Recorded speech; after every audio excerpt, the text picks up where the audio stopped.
Don't judge the AeroPress off of your first 10 tries, because got me feeling good.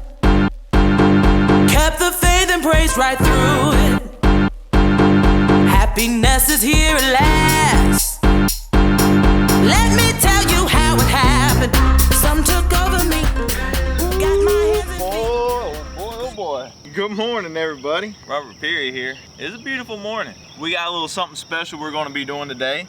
We're going to be doing a little AeroPress tutorial. I don't know if y'all have ever heard of this thing. It's actually a pretty cool little device. A few things you're going to need. You're going to need the AeroPress. You're going to need some coffee. You're going to need the little filters. You're going to need a little funnel. You're going to need this little cap thing, a little plastic filter. And if you're into preciseness, you're going to need a little scale and a spoon. Alright, so real quick, you want to remove the plunger from the chamber. I call this the chamber, I call this the plunger. You're also going to need some hot water. I already pre-boiled this. First off, you want to put the little filter in the cap.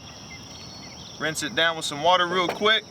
Grab these tabs, that way you don't grab the sides and kind of get a little hot water on your fingers. No big deal if you do, just some people are sensitive to that stuff. You want to grab your mug, your trusty little mug. I use a Cedar Road coffee mug because sometimes it just tastes a little better, you know what I mean? Twist a little cap onto the chamber, put it on your coffee cup, put your little funnel on the chamber like yay. And then I add about 28 grams of drip ground coffee. That's the grind I like. Some people use a little bit more coarse, some people use a little bit more fine. It's really just up to you, whatever you want to do as the consumer. Love that word. All right, go ahead and add my coffee in. 28 grams. There we go. All right, once I get my coffee in, what I do is I pick it up, make it flat. Go ahead and take your funnel off. I recalibrate my scale to 0, not recalibrate it, I just zero my scale, and then I add 100 grams of water. After that, take the little trusty spoon, I stir her up real good, and then I usually wait about 20 seconds. While this is brewing, I'll actually just put the top on just real quick, not like where I don't plunge it or anything, I just put it on where it kind of keeps the heat. After that, I usually go ahead and add water until I'm about 250, which brings me up close to the 4 mark, and then again, I'll put the top on.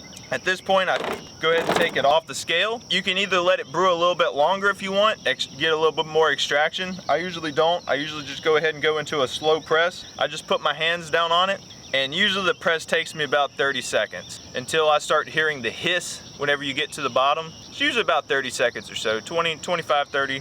This, to me, gives me a pretty smooth cup. I like it. It's not over extracted, it's not under extracted. It's just a good little happy medium, you know? Just put your hands on top. I don't really apply too much pressure, you know? It's just a good little squeeze.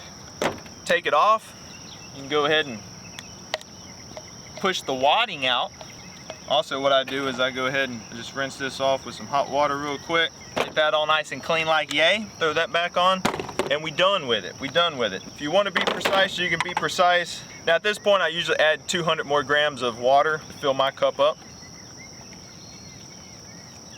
See, at the end, you just add more water to your desired taste. If you want to add 50-gram increments and just see where you like it the best, do that. The one thing cool about the AeroPress is it's so versatile, and you can change up so many variables to make it taste differently. A few of the variables I'll go over is first the grind size. A lot of people use a more coarse grind, and you can. That's up to you. You can use a more finer grind to be more like an espresso type taste. The other thing is the extraction time. I left about 20 seconds there whenever I added the first bit of water, and then I gave it a little bit of time, you know, talking whenever I added the last bit. I also plunge a little slower than most people, I believe, and that allows just for a little bit more extraction time than normal. Your plunge speed is also something important. Test around. If you don't like how your coffee tastes, then plunge a little faster, plunge a little slower. Just plunge away in different aspects of plunging. The other thing is how much water you add. So I mean, if you add a bunch of water to it, you're going to dilute the taste down a little bit. If you like a stronger cup, just don't add as much water, you know. Put that 250 grams of water in there and let it go through, and then don't add any water, you know. Drink it more as kind of like an espresso shot type deal. The other thing is the type of water you add. So you may be up in the mountains drinking stream water. It may be bomb, you know, maybe better than your water out of your faucet. You may be drinking water hose coffee. I've had to do that a few times. That's pretty much the gist of making AeroPress coffee. It's pretty simple, it's pretty straightforward. I mean, really not hard to do. And I've also noticed with the AeroPress, like, I didn't like it in the beginning. In fact, I hated it because I did the inverted method, and then like I would try to flip it and coffee would be going all over the place, and then like it was just messy. But then I got thinking, I was like, you know what, if I'm in a clean environment, like a kitchen, I'm just gonna use a nice Chemex. But when you're out here where it really doesn't matter,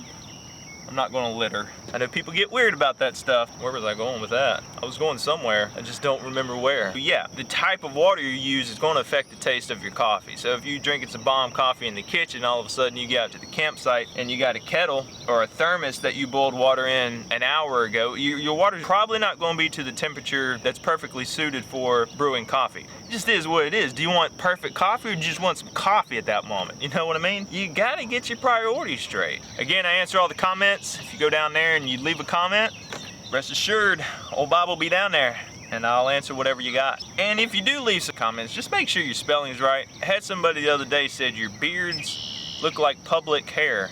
And I was like, man, there was only one beard in the video and I wasn't even in public, I was just in the room. So I don't really know what he was getting at. But anyway, love y'all, appreciate it, peace out. I'm gonna pick all this up and I'm gonna get ready for the day. Love y'all.